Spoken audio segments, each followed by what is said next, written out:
Proverbs 4:15. So this is a continuation of what Solomon had said there in verse 14. Proverbs 4, I'll just start with 14 and then read into 15. He says, "Enter not into the path of the wicked, and go not in the way of evil men. Avoid it, pass not by it, turn from it, and pass away." It's a really important verse. I know I've probably used this verse many times over the years, and I just want to expound on it a bit right now. So this verse sets forth two main ways to enter not into the path of the wicked and go not in the way of evil men. The first way is the preemptive way. And the preemptive way is stay away from it in the first place. Avoid it, pass not by it. Okay. The second way is a reactive way. And that is to leave it alone once you realize you're in it. Turn from it and pass away.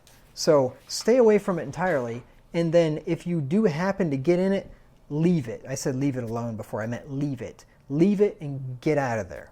So preemptive and reactive. Preemptive is the best way, because if you avoid it altogether, you don't have to worry about how you're going to try to extricate yourself from it. Once you already get into it, it's a little harder to get out. It's a lot harder, as a matter of fact. So let's look at the first one. Avoid it. I'm going to define these words for you. Avoid is to keep away from, keep off. It is to leave alone, keep clear of, or away from, shun, to have nothing to do with, refrain from a person or place. So avoid it. Keep away from it, leave it alone, have nothing to do with it. Shun it. Right? So the first level of prevention is to keep away from the way of the evil men, and have nothing to do with it. So in other words, for example, don't go to the bar, don't go to the club, don't go to the party, don't go to the charismatic church, right? Stay away from that. I was just, I've thought, and I was just talking to somebody the other day, talking about, it'd be interesting to go to a Jewish synagogue and just see what they do. But my thought has been, and I have thought about that in the past, in a Muslim mosque, in places like that. But I just thought, you know what? Avoid it. Pass not by it. Don't go there. I don't know what kind of devils are in that place, and I don't want any of them clinging on to me. I just rather not go. I just don't even... I've thought it'd be interesting to go to a Mormon service and a Jehovah's Witness service and just to see what they do. But you know what? Avoid it. Pass not by it. I don't even recommend even frequenting, or not even frequenting, even going to a place like that at all. Especially not a charismatic church. There are definitely devils in those places.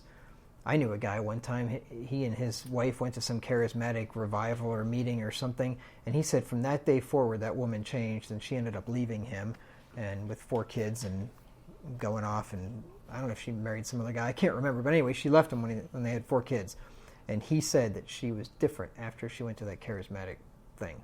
So yeah, avoid it. Just don't even go there. Young kids especially, don't go to that party. Don't go to the bar. Don't go to the club. Just avoid it altogether.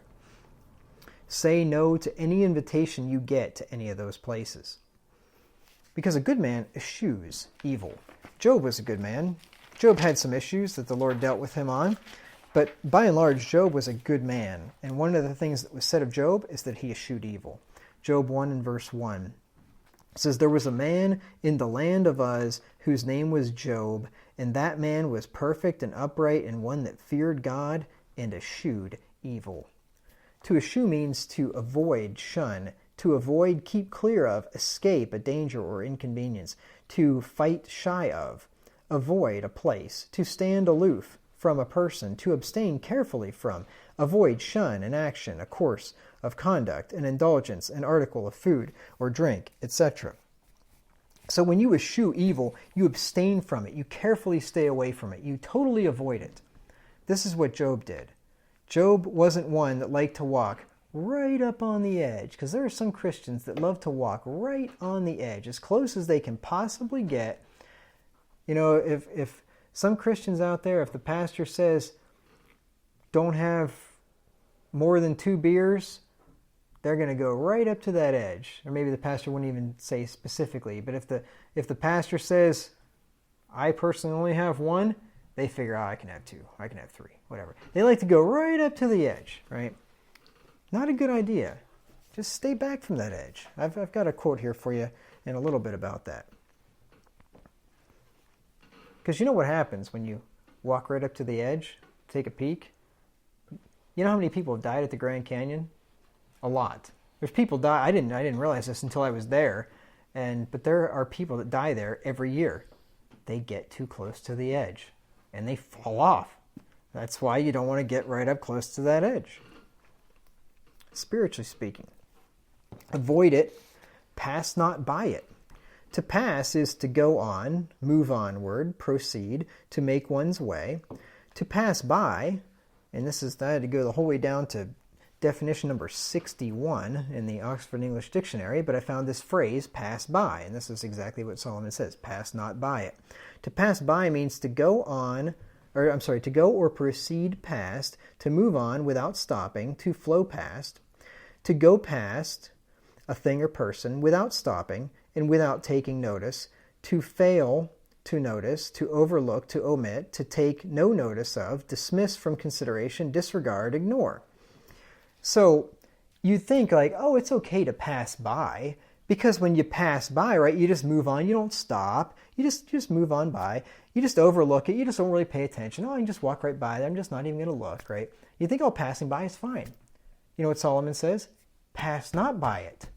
Don't even go past it, because there are certain things that you think, oh, I can just walk right by there, I won't look. You know, I can walk right down that red light district in New Orleans or wherever, and oh, I'm not going to look. Right? I can walk right by that Victoria's Secret display there at the mall. I'm not going to look. You know what Solomon says? Pass not by it, because you're going to be tempted to look. Just stay away from that thing, if at all possible. So this is the next level of prevention, to not even go near the places where evil men congregate. Not even go near them. Don't even pass by them. Even if you think you can walk or drive by without stopping, which is passing by, don't do it. You know, if you drive by the bar or the party, you may be tempted to stop in for just one drink, right? Now, this is probably more for younger people, hopefully. I hope this isn't a problem with older people, but it could very well be. But if you figure, oh, I'll just drive by, right? You know, back in high school, I don't know, maybe you didn't experience this. I wish I didn't. But, you know, people used to party back in high school. And if you thought back in high school, oh, I'm just going to drive by the party. I'm just going to pass by it. I'm not going to stop. Yeah, right. Pass not by it. Don't even get near there. Or here's a better example, probably. If you visit websites with ads of immodest women dressed on them, you may be tempted to click. So don't pass by that. Don't go to websites that have ads with immodestly dressed women on them, right? If it's a decent site that has good information on it but it has ads like that, get an ad blocker. I've got an ad blocker. I don't see any of that stuff. It's all gone. It's just totally removed. But if you can't get rid of the ads, just don't go to sites like that. It's not worth the temptation. Pass not by it. Turn from it. So now we're into the second group here. Now we're in the reactive, not the proactive phase. To turn is to change or reverse course, to alter the course of, to cause to go another way, to divert, deflect. Figuratively, to divert or deflect from a course of action, purpose, thought, etc., to alter the course of something immaterial. So when you turn from it, then that means you're pretty much there already. Like, you weren't smart enough to avoid it and pass not by it. Now you've arrived there, and now what do? You turn from it, and you start going back the other way. This is the next level of prevention.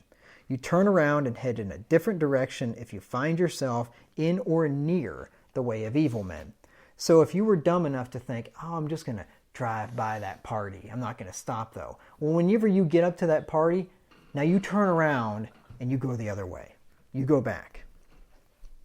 You want to foresee the evil and hide yourself before it's too late. We all know this verse, right? Proverbs 22 and verse 3. Proverbs 22 and verse 3. It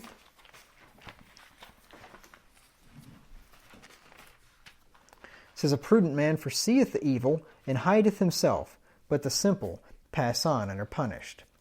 You see, that prudent young man would have enough sense to know, you know what, if I start driving towards that party, I'm probably going to stop. And he's smart enough to foresee the evil and pass on. Just go right past that thing, take another route, don't even get anywhere near it, rather than the fool that's going to end up stopping there and get punished. And then the last one, and pass away. Turn from it and pass away. To pass away, I had to go down to number 60 to find this definition of pass, that phrase, pass away. It is to depart, also to get or break away, as from restraint. So, to depart and break away. So, you see how it's getting worse and worse as we go? Avoid it, you're not even anywhere near it. Pass not by it, right? You don't even want to go past it. Right? Avoid it, you're not even going in the direction at all. Pass not by it, saying you don't even want to drive past it. Turn from it, you're going to turn before you get there. But pass away, break away.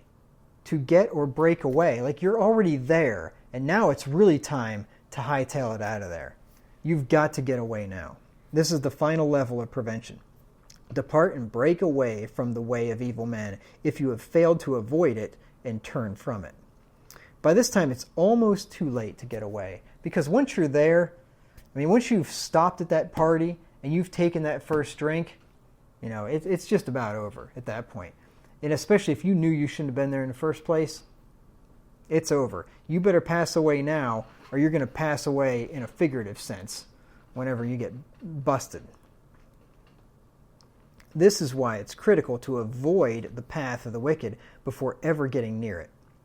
J. Adams, I think this was in his book Competent to Counsel, I can't remember which one I got this from, but J. Adams said, to keep from falling over the edge of the precipice, one should move as far back from that edge as possible. You don't want to walk right up to the edge of that Grand Canyon, because you will fail to see a loose rock on the edge, you're not paying close enough attention, and you're going to slip and fall. Stay away from that edge. And I've explained this before, but that's why as a pastor, I have to stay even further away from the edge than I could probably get away with. Because as Pastor Conrad Jarrell explained to me one time, that church members are going to follow you, kind of like, that head goose, and the other ones follow them in a V. Church members are going to follow you in a V. And if I walk right up to the edge and peek over, guess what happens to all the ones to the right of me? They already fell off. They're gone. Right? If I could say, I could probably drink 3 beers. Some people are going to be like, if the pastor could drink 3, I could drink 6. And they're gone. Right? That's why I say 1, and I hope you stop at 2. That's what I do. Put iniquity far away from you. Job 11 and verse 14. Job 11 and verse 14.